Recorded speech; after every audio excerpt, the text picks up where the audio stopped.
than doubled. For families all across New York, this isn't a conversation about statistics. It's about something they live with every single day, the struggles, the challenges.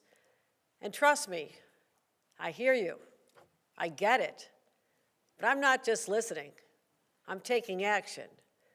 So today we're here to offer some basic relief to individuals and families by helping them weather the winter with true winter essentials dealing with their heating bills. And I want to thank a number of individuals who are here today to help make this happen. We have Commissioner Barbara Gwynn, the Office of Temporary and Disability Services. Barbara, thank you for all you do to make sure programs like this get out there to our citizens. Acting Director for the Office of Aging, Greg Olson, thank you for making the connections with our seniors so they know what's available to them. Lori Wheelock, the Executive Director and Counsel to Public Utility Law Project. Thank you, Lori. We'll be hearing from Lori in a couple minutes. And Vanetta Davis, one of our recipients, an Albany resident, and like me, a grandma. So great to see you, Vanetta. And County Executive Dan McCoy, who helps administrate this program, is here as well. So as you all know, you've heard me say it 1,000 times. Making our state more affordable has been one of my top priorities since becoming governor. I fought to raise the minimum wage and tie it to inflation, which at the time didn't sound like a big deal, except it was. We doubled tuition assistance for students attending SUNY schools and making sure TAP was available for part-time students for the very first time. As governor, I accelerated the middle-class tax cuts. We expanded the Empire tax credit for children and families. Over 1 million families could get $330 per child. I talk about how I went shopping with families and the end of summer to going back to school, and this money was so essential for them. They were so grateful that the state had a program to help them deal with the everyday cost of living. We had a summer food assistance program so families could get $120 per child while school is out, because for so many children, their best meals are going to be what the school provides for breakfast and lunch. And then we provided, particularly for our seniors, $2.3 billion in tax relief through our STAR program. And for working moms and dads, we secured $7 billion to help alleviate the high cost of childcare, making our state more affordable. And eligible families earning less than $108,000 can pay as little as $15 a week for childcare. So we've started with these programs. All announced over the past few months, understanding the stress that everyday New Yorkers are under. This is not a news flash to us.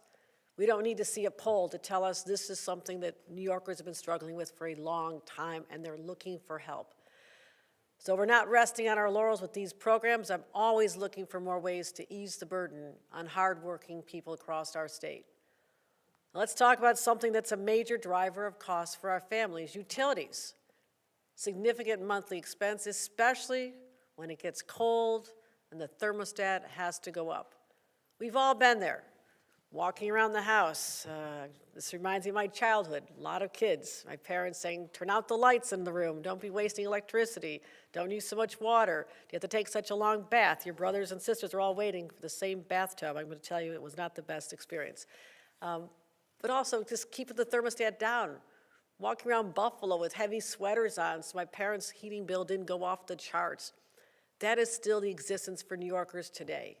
And to have a young child in the wintertime when it's cold out, babies need to be kept warm. I understand this. And so you have to turn it up when it's cold. But so many people have to turn it down because they're worried about the costs. And for lower income New Yorkers, energy costs can range between 10 and 20% of their entire household income. Think about that. Right off the top. You're working hard, you're getting supplemental assistance because of a disability. 20% is out the window just to keep the house from being freezing. We're doing something about that today. The Home Energy Assistance Program, known as Heap, is accepting applications. I want everybody to know that. It is a first-come, first-served program. Qualifying households can receive up to $1,000 in benefits to help pay for their heating bills this winter. Now, for a family of 4 with $76,000 in income, that's a significant benefit. Just even a year ago, it was only 70,000, so we're continuing to raise the income threshold from 70,000 to 76 and keep pushing it upward. And last year, with our federal partners in Washington who delivered for us, we distributed nearly $400 million to families across New York, helping 1.5 million New Yorkers lower their heating costs. And one of those individuals is with us here today, Albany's own Vanetta Davis, who you'll hear from in a few minutes, and we had a great conversation. You know, she told us for the last decade, Heap has helped her keep the heat on while she cares for 2 grandchildren.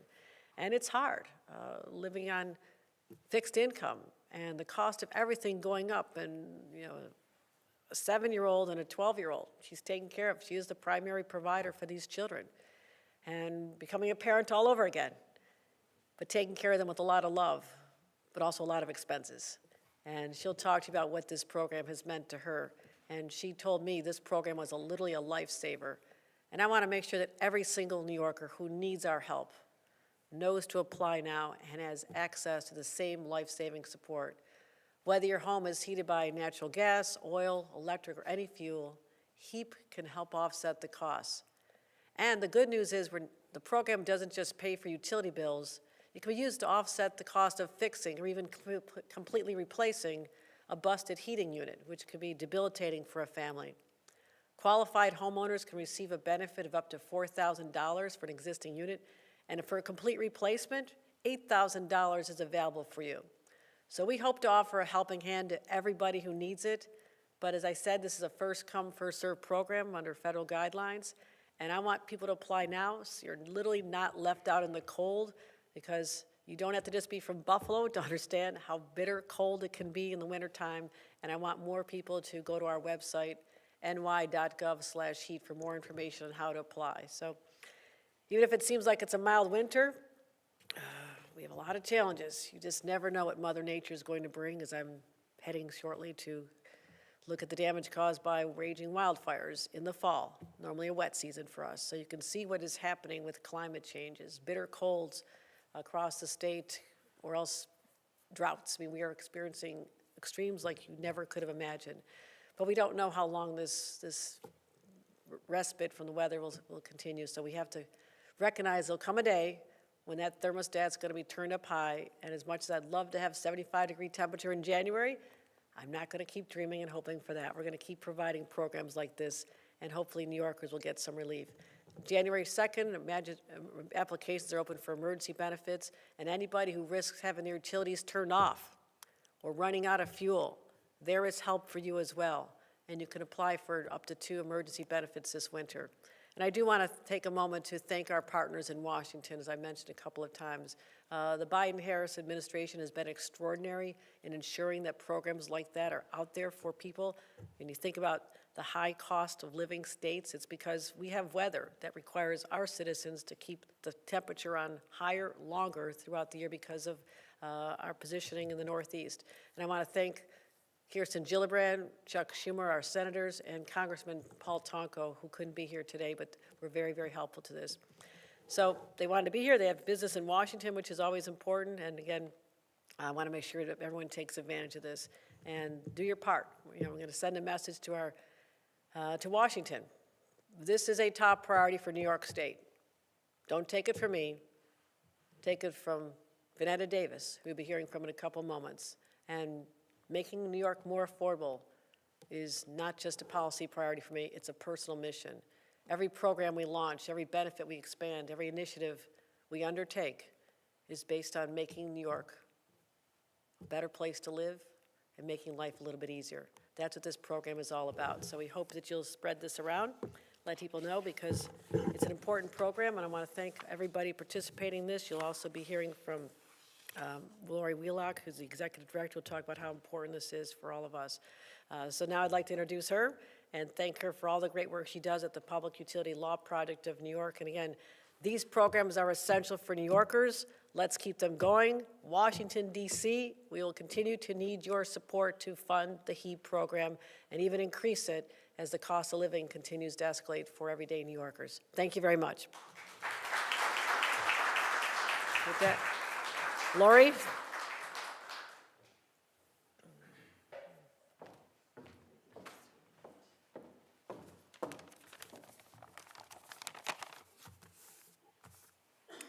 Good morning, everyone. My name is Lori Wheelock. I'm the Executive Director and Counsel of the Public Utility Law Project.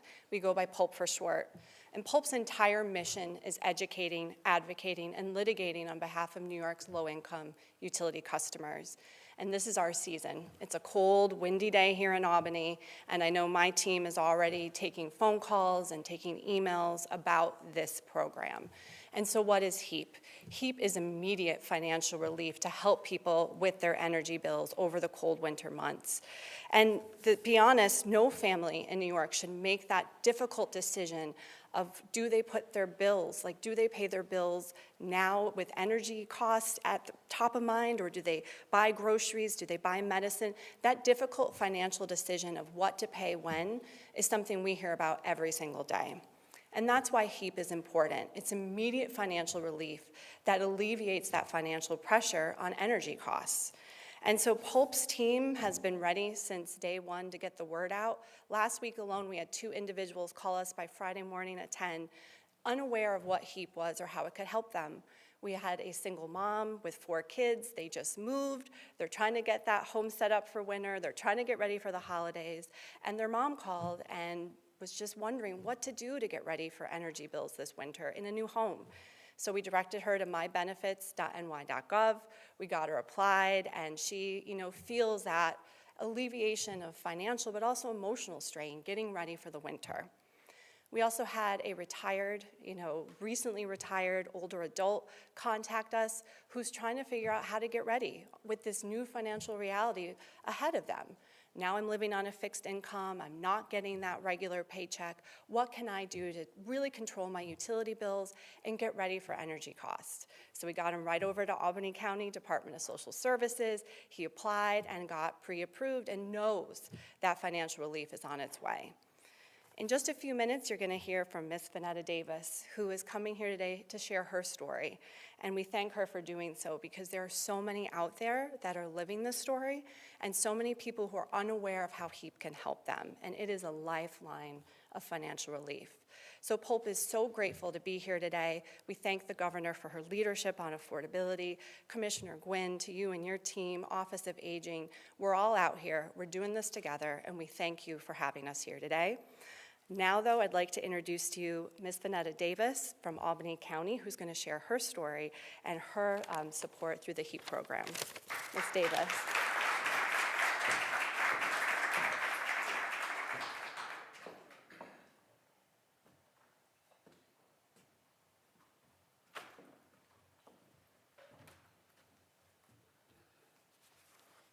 Hello, everyone. I want to thank, first of all, you, Governor. Pleased, so pleased to meet you, and also you, Lori. Okay, my name is Vanetta Davis, and I am from Albany County. I've been here for about 30 years now. I'm originally from Newburgh, New York. I'm on Social Security and disability, so you can imagine how it is for me to try to take care of my utility bills alone. I got introduced into the Heap program, maybe it's been about 15 years now that I've been in the program. I know Heap for me is a lifesaver. I could not survive without Heap. Like I said, I have 2 grandchildren, and with my home, with them using whatever they got to use, from their Chromebooks to their phones or their whatever, it takes utilities. And that, in the last couple of years, has gone sky high. And I know without Heap, I couldn't do it. And I know it's a lot of folks in the same situation as I am. And, like some people aren't even aware of Heap. Some people don't even know where to go to get help. It was introduced to me by actually my mother.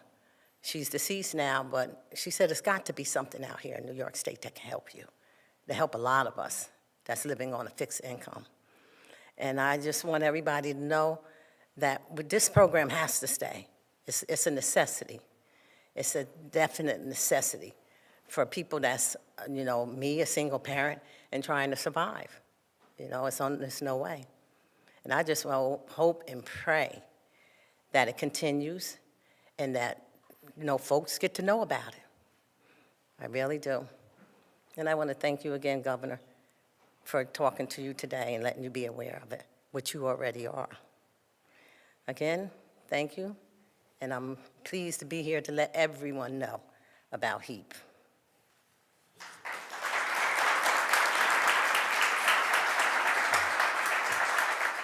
Thank you. That concludes our program.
Hello, everyone.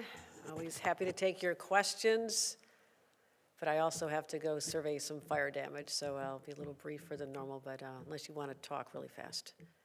Let's start with on topics about energy affordability. Governor, are you afraid that the federal funding for this program is going to go away in the new administration? I have no clear line of sight into what the new administration will do. I wanted to come out here today to reestablish New York values are we take care of people in need, and to send a strong message that this is an important priority for not just New Yorkers but across the nation. This program, as you heard from a local Albany resident who's struggling to pay her bills, this program is a lifesaver. It is essential, and we do rely on $400 million of federal dollars annually for this, and my view is that we'd like to see it increased, and I'm sending out a message that this is an important priority of ours. Anything else on topic?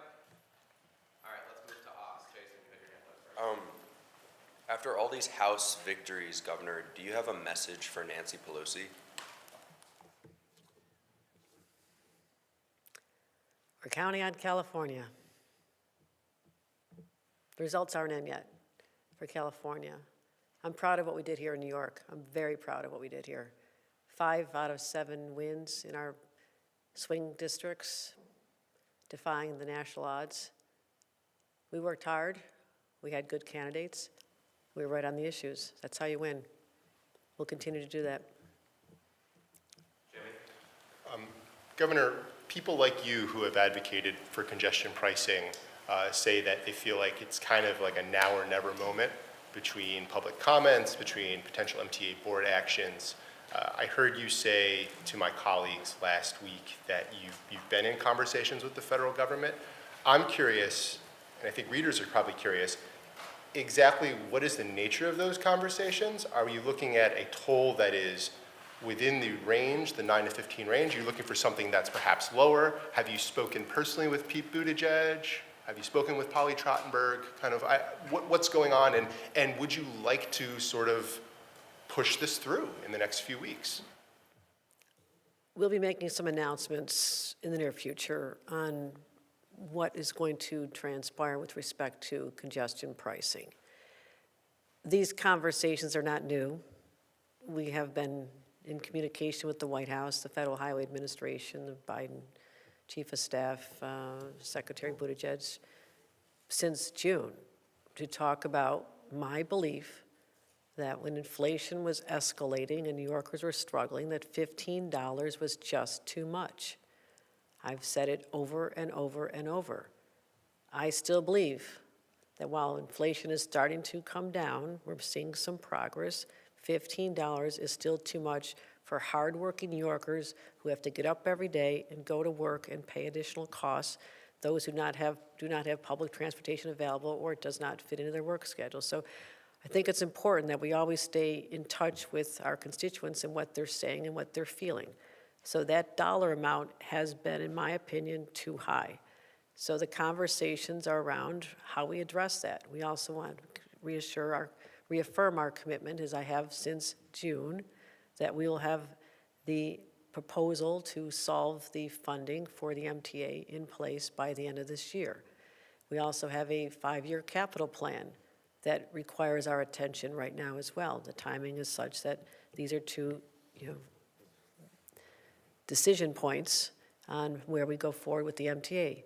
As the person who is responsible for bailing out the MTA just 1 year ago, establishing my firm commitment and acknowledging that this is the lifeblood of our metropolitan area, New York City, I am committed to ensuring that it has the resources it needs to do the basic maintenance, but also to get the rolling stock that's required. We want to have more new trains built here in the state of New York. I'm excited about that for our economy. There's a lot of great jobs and opportunities that hinge on these investments in the MTA, as well as improving the overall commuter experience, which is important to me. That's why I've talked about issues like Penn Station and what that looks like and what our subway stations look like.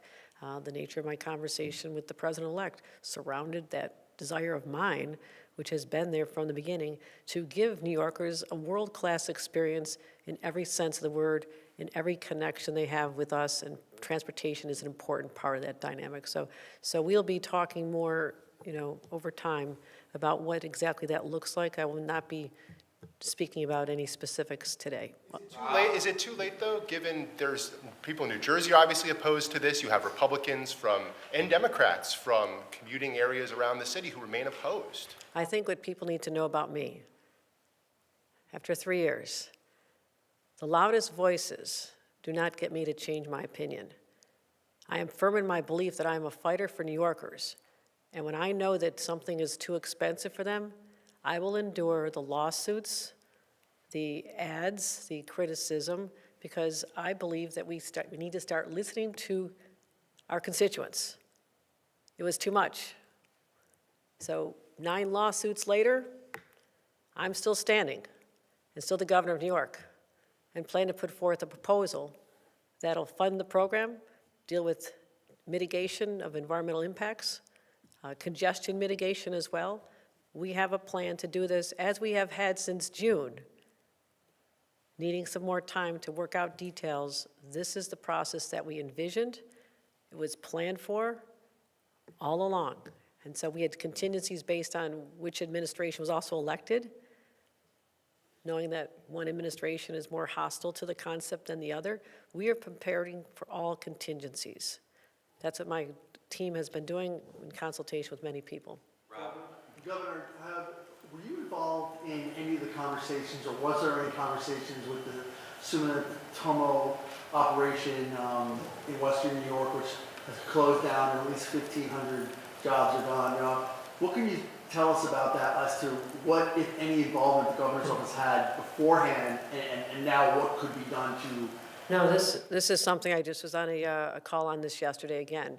My team has been brought together to identify any way we could provide assistance. I think that this was a real shock to the community and to the employees. There was not notice given. It is going to take some time as they work out severance for those employees, but it's a hard hit on a place like Western New York. I understand this. And so we are immediately jumping in with our Department of Labor team to try and help people secure jobs. I would love for them to stay.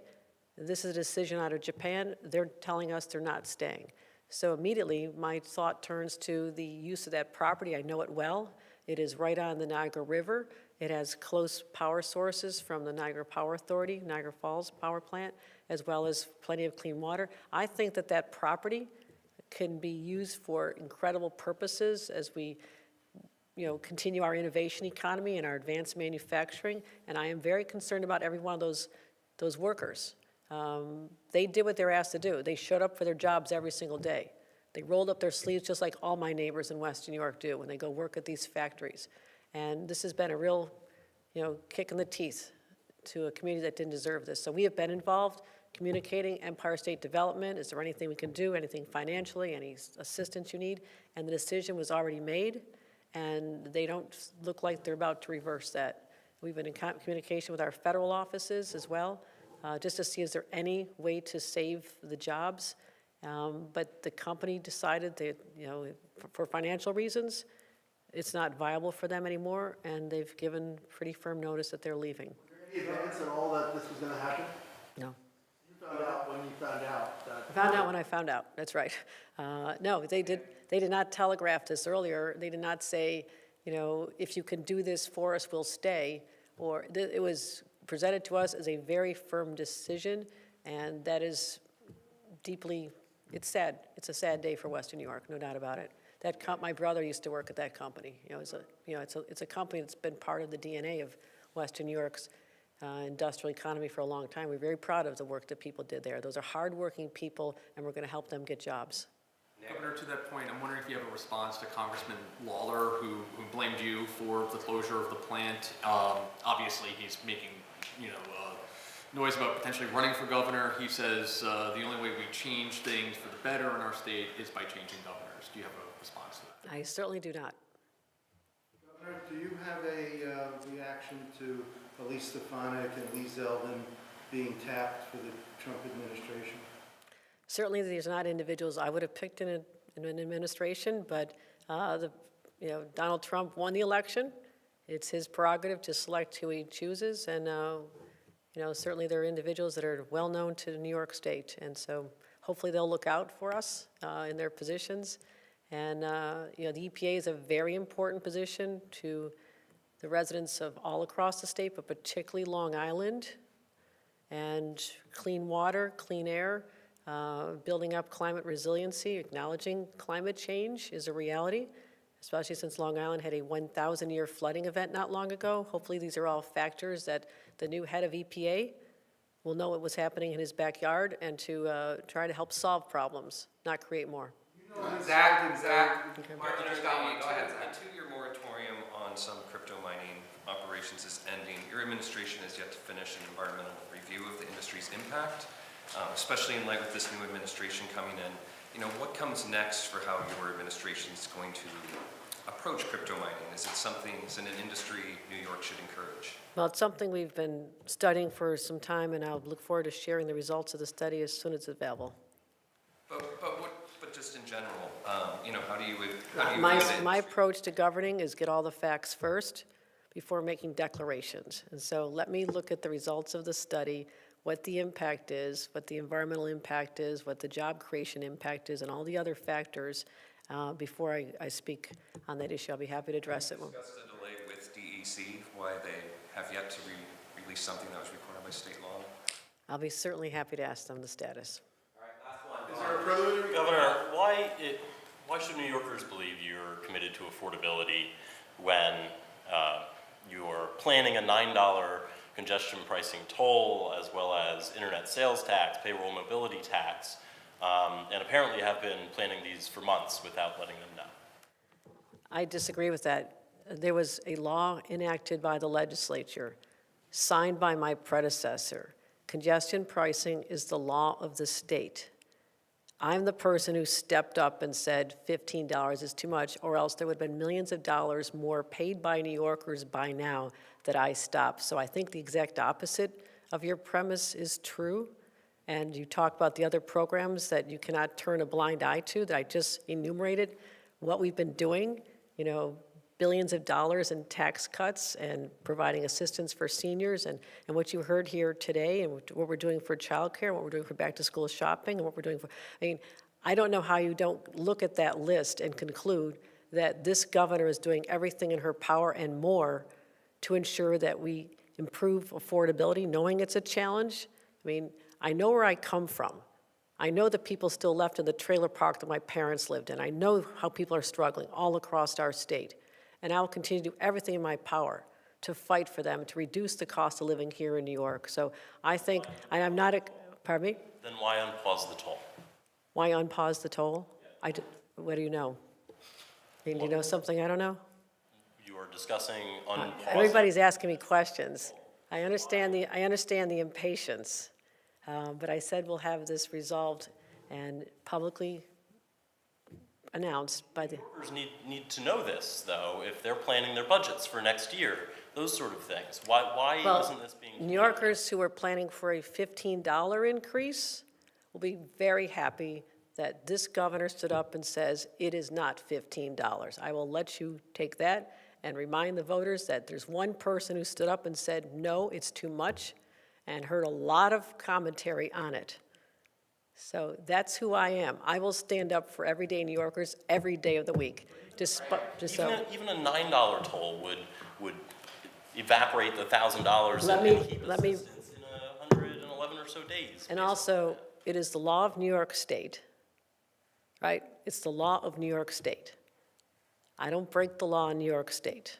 That is the law, and I'm doing the best I can to ensure that all the requirements are met, the environmental issues, congestion mitigation, and most important to me is funding for the MTA in a way that is affordable for New Yorkers, where it would not have been had I not stepped in.